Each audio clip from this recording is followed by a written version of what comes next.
Before diving into this incredible story, remember to subscribe to the channel and turn on notifications. Here, every story has something to say, and you won't want to miss a single one.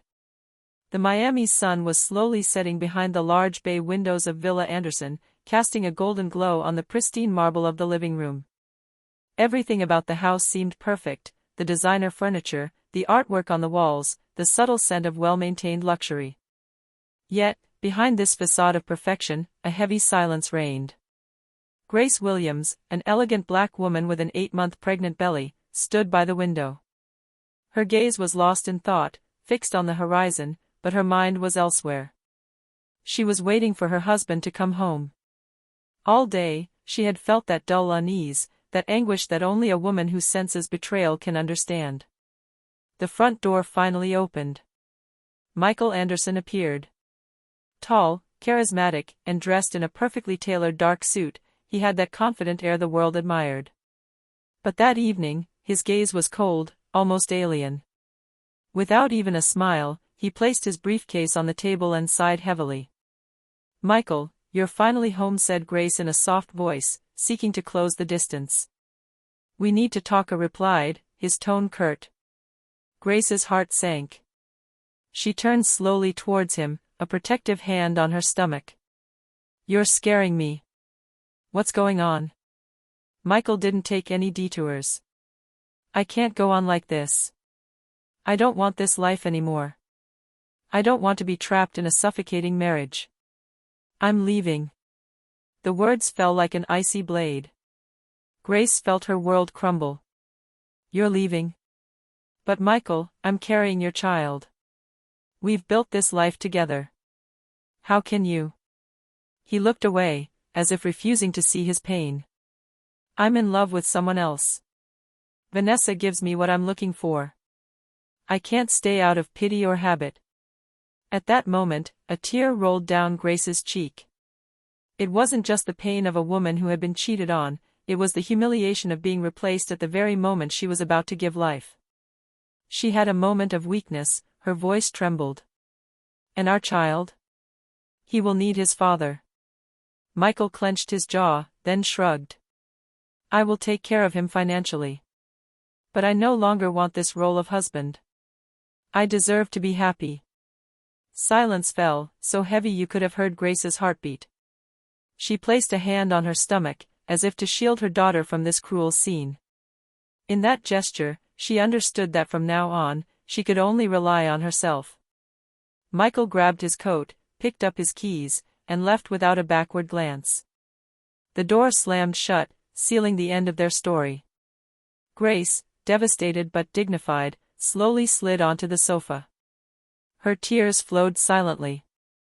Inside her, the baby stirred, as if to remind her that life went on despite everything.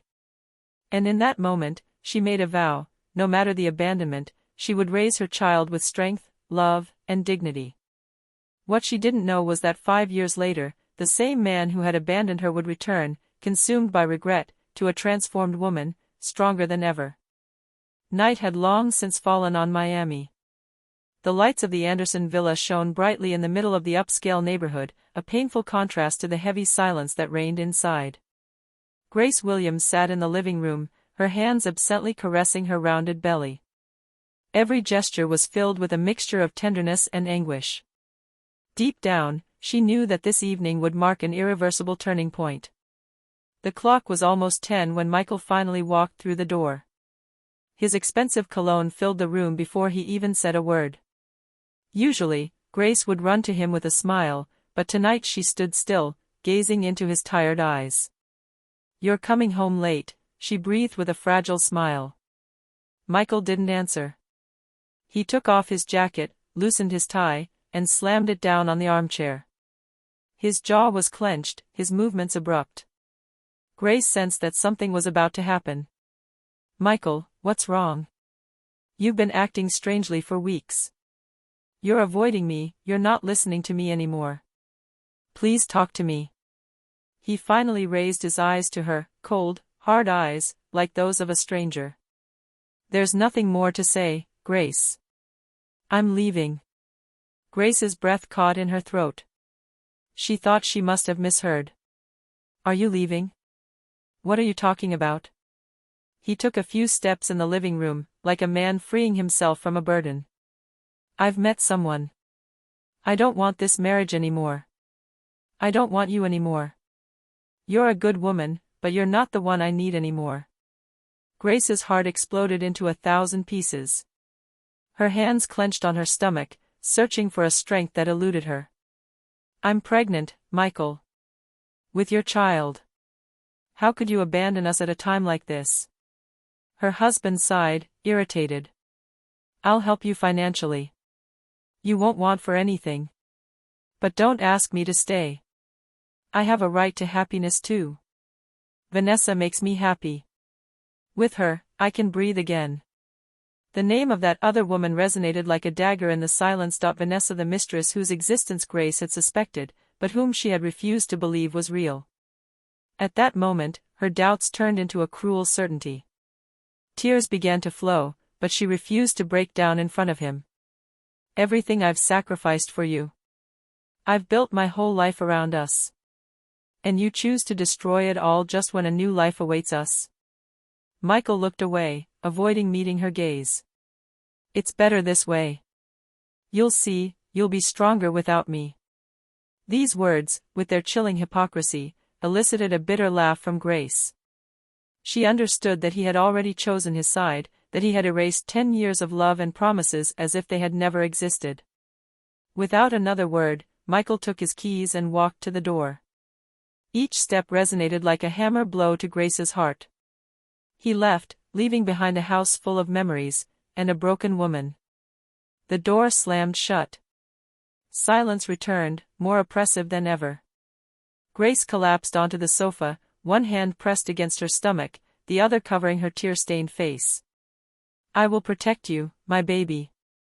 No matter what, I will give you all the love your father couldn't give, she murmured, her breath breaking. That night, amidst the tears and pain, a promise was born. A promise of survival, of dignity, and of a future she would build alone, despite the abandonment. Rain was falling that evening on Miami, beating against the hospital windows. In a room lit by a cold, white light, Grace Williams was fighting off contractions. Her breath was short, her hand clenched on the sheet, and in her eyes, pain, fear, and determination mingled. She was alone. No husband holding her hand, no reassuring gaze upon her.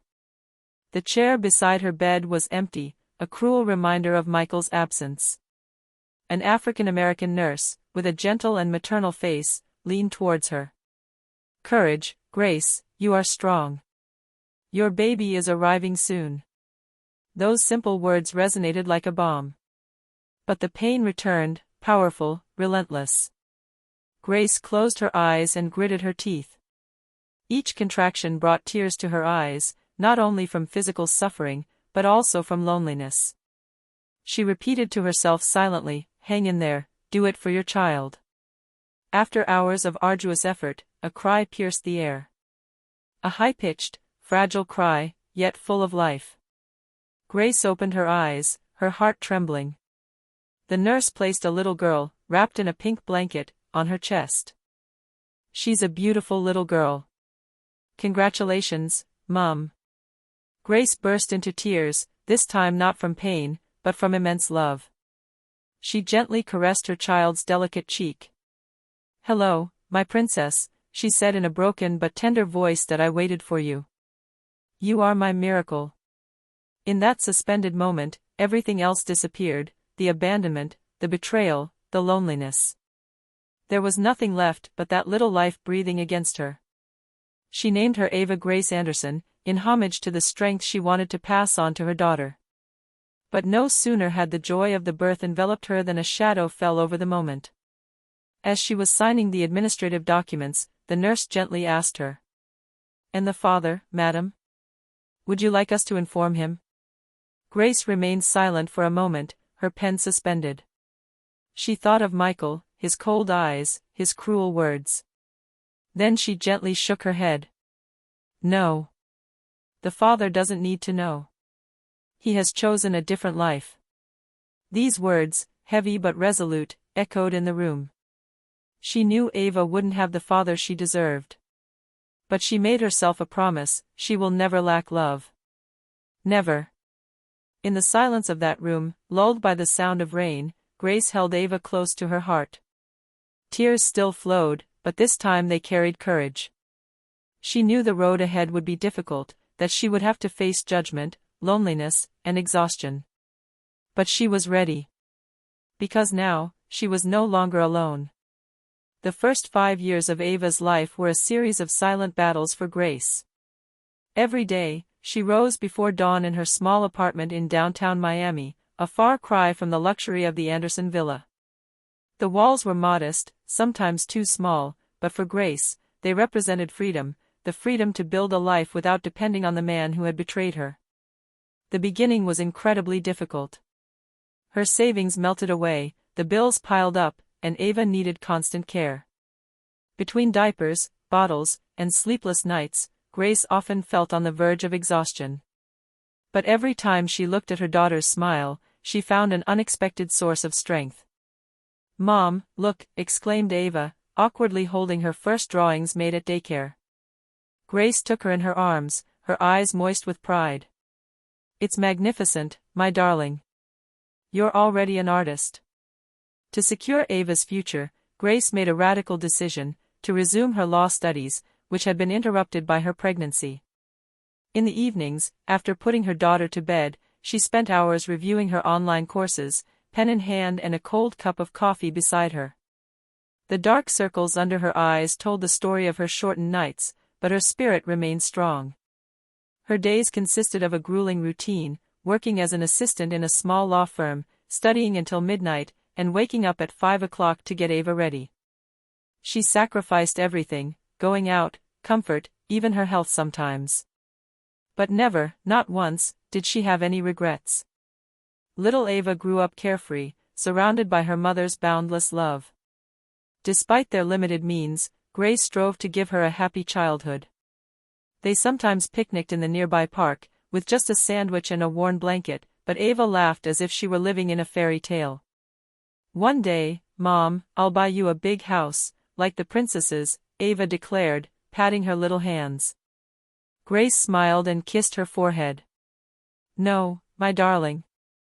I will build you a kingdom. You are already my princess." The years of sacrifice forged Grace.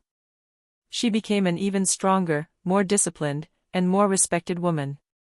Little by little, her efforts were rewarded. She passed her exams and then climbed the ranks at the firm where she worked.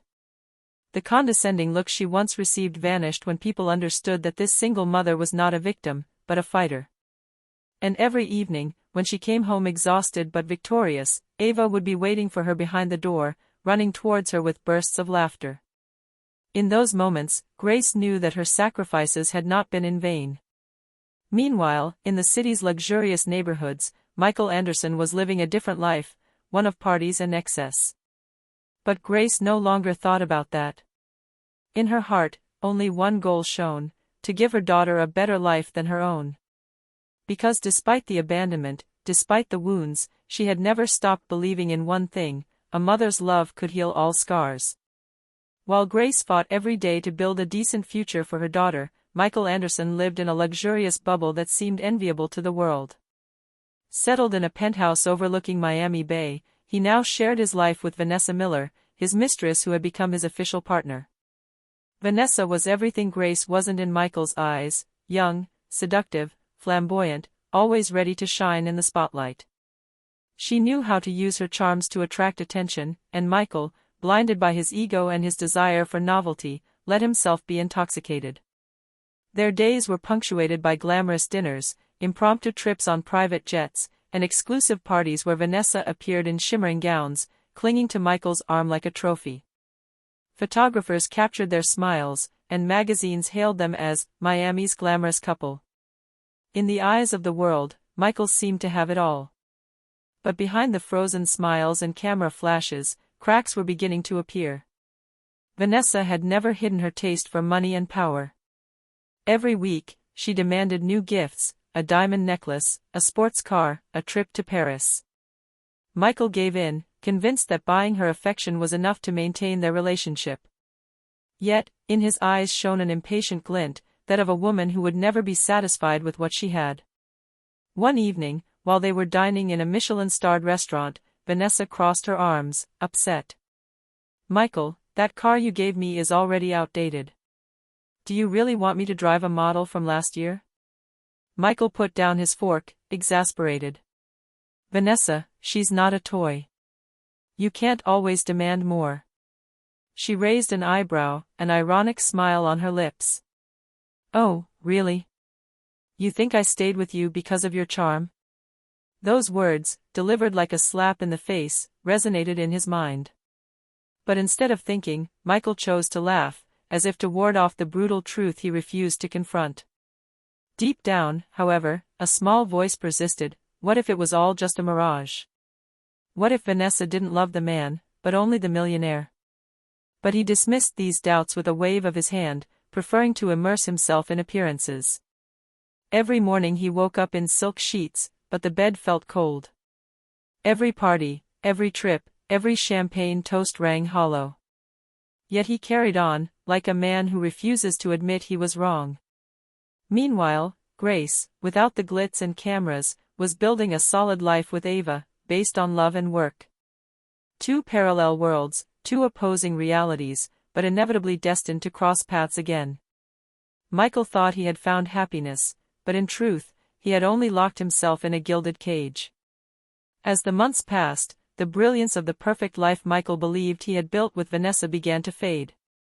What had initially seemed like a waking dream, travel, parties, luxury, gradually transformed into a stifling routine, punctuated by silent arguments and contemptuous glances. Vanessa was no longer the fascinating mistress he had once idealized. She had become demanding, impatient, insatiable. Each fulfilled desire called for another, more extravagant, more expensive. One evening, Michael surprised her in front of her phone, a mysterious smile on her lips. "Who's writing to you at this hour?" he asked, a little suspiciously. Vanessa looked up, annoyed. "Don't start, Michael. You're not my father." She put away her phone without answering. This curt reply left a bitter taste in his mouth.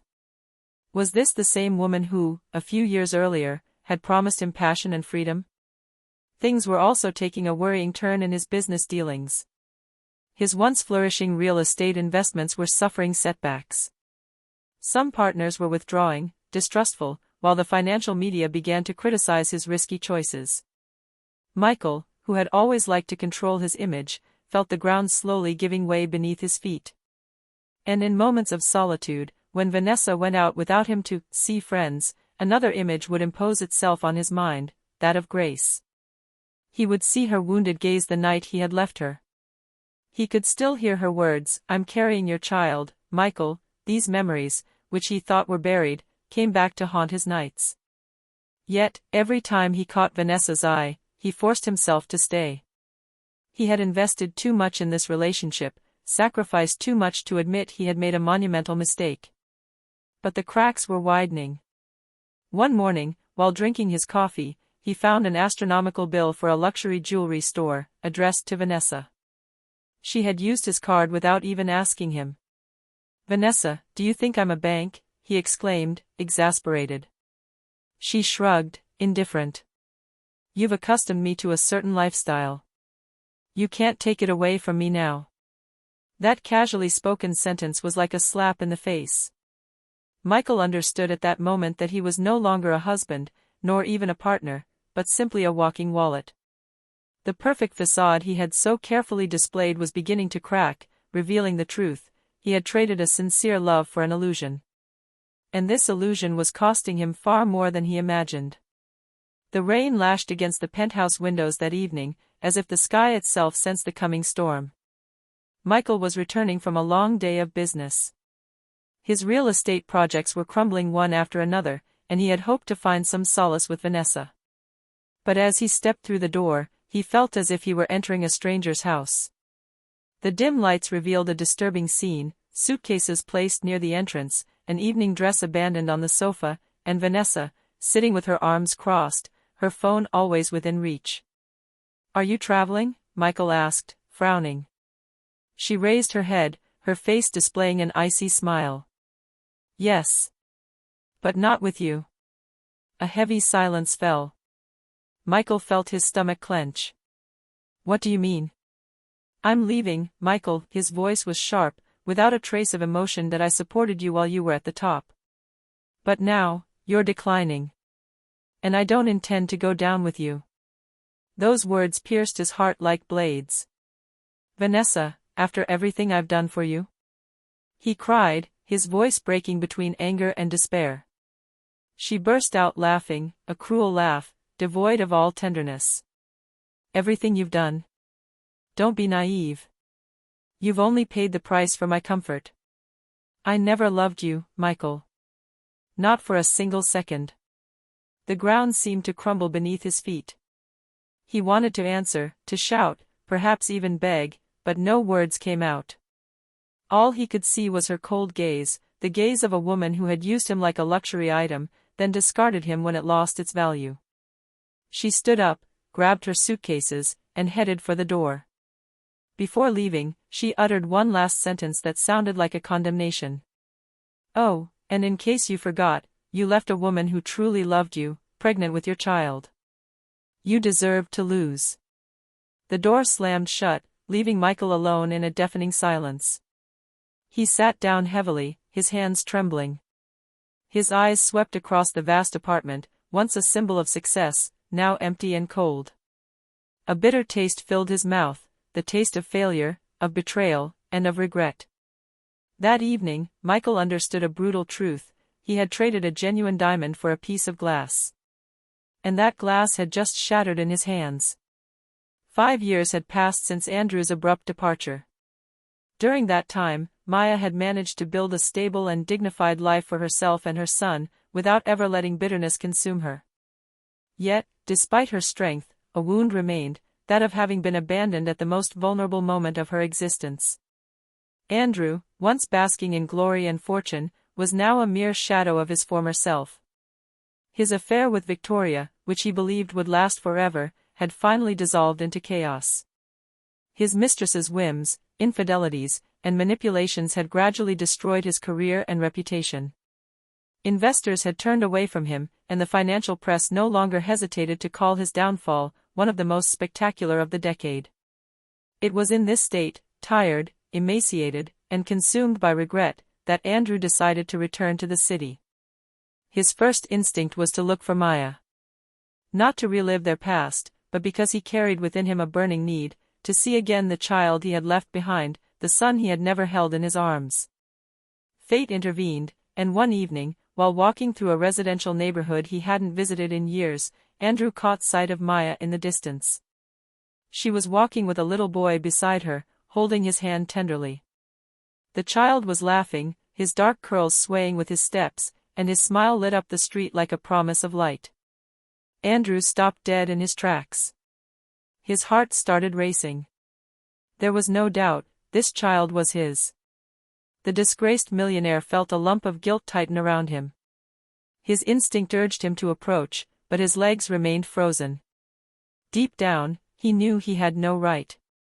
Not after 5 years of silence, not after choosing her for someone else. And yet, in his eyes were mixed fear, hope, and the desire for redemption. It was the beginning of a confrontation he both dreaded and anticipated. The day after this chance encounter, Andrew mustered all his courage and headed towards the community center where Maya worked. His heart was pounding, torn between the hope of reconciliation and the fear of being rejected outright. When he entered, he found her sitting at her desk, surrounded by files. Maya, dressed in a simple yet elegant dress, exuded the same dignity that had always characterized her.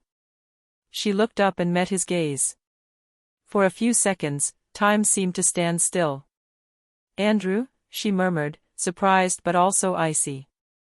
He took a hesitant step towards her. "Maya. I know I'm the last person you'd want to see. But I had to come." Maya sat up, arms crossed.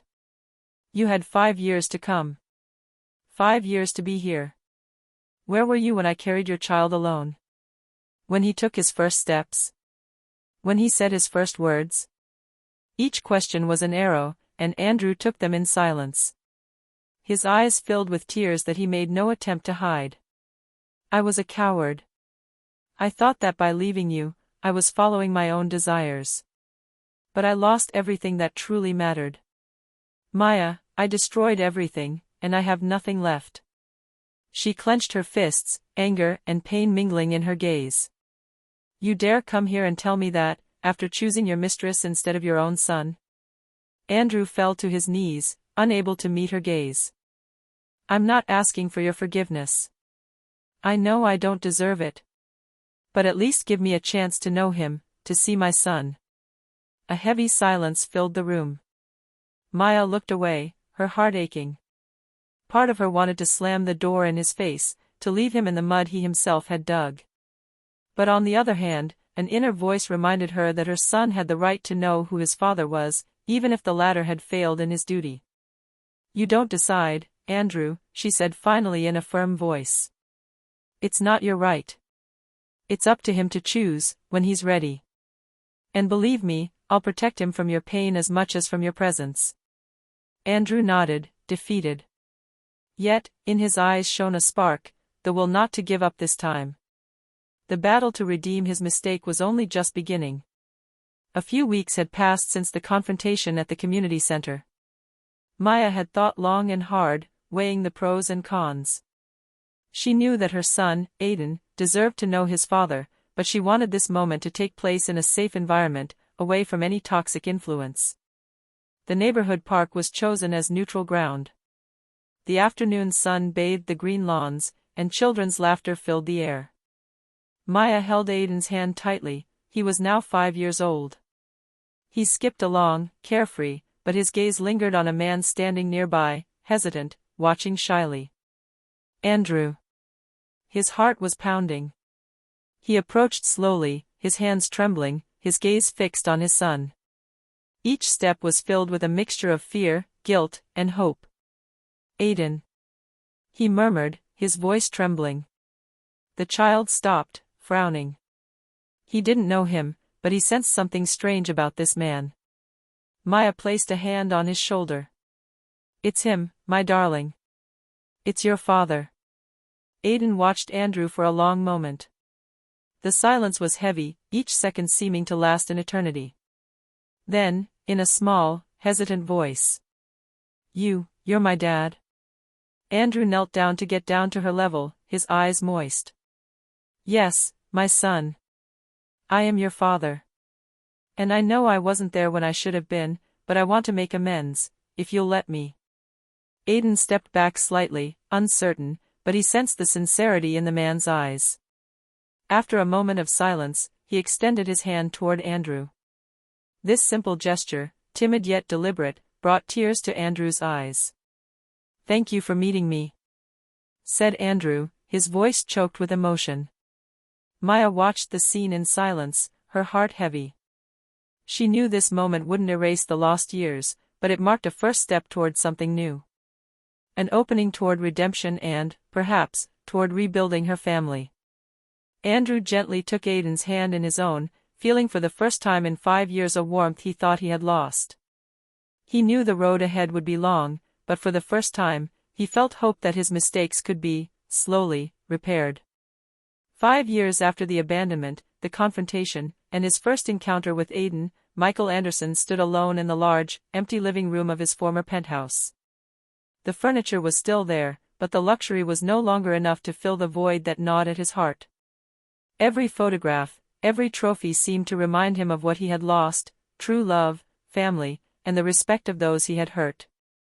He thought back to Grace, to her unwavering dignity, to the way she had raised Aiden alone, with courage and perseverance. She had never given in to bitterness or hatred, she had transformed betrayal into strength.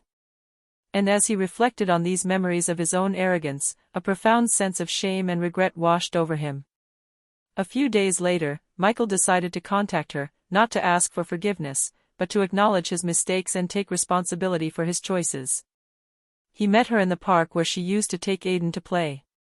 Grace, he said, his voice humble and broken. I can't undo what I've done. But I wanted you to know that I deeply regret everything I put you through. Grace looked at him calmly, without anger but with quiet authority. "Michael," she said simply, "you can't change the past. But you can learn from it. Aiden now has a father who's there for him, and I've built a solid and dignified life. Do you see what I've done with what you left behind?" Those words resonated in his mind like a lesson he would never forget. Grace's strength and love, her resilience in the face of injustice and betrayal, were now the true victory. Michael understood that money, luxury, and success could never replace loyalty, love, and family. He left that day with a heavy heart, but awakened to a universal truth: some mistakes cannot be undone, yet they teach the most important lessons. Grace, for her part, continued to walk with pride, her painful past transformed into strength, and her son by her side, a living witness to her resilience. And as the sun set over Miami, Grace smiled as she watched Aiden run across the grass. She knew that, despite everything she had lost, she had gained what truly mattered: dignity, true love, and a future that no regret could steal from her.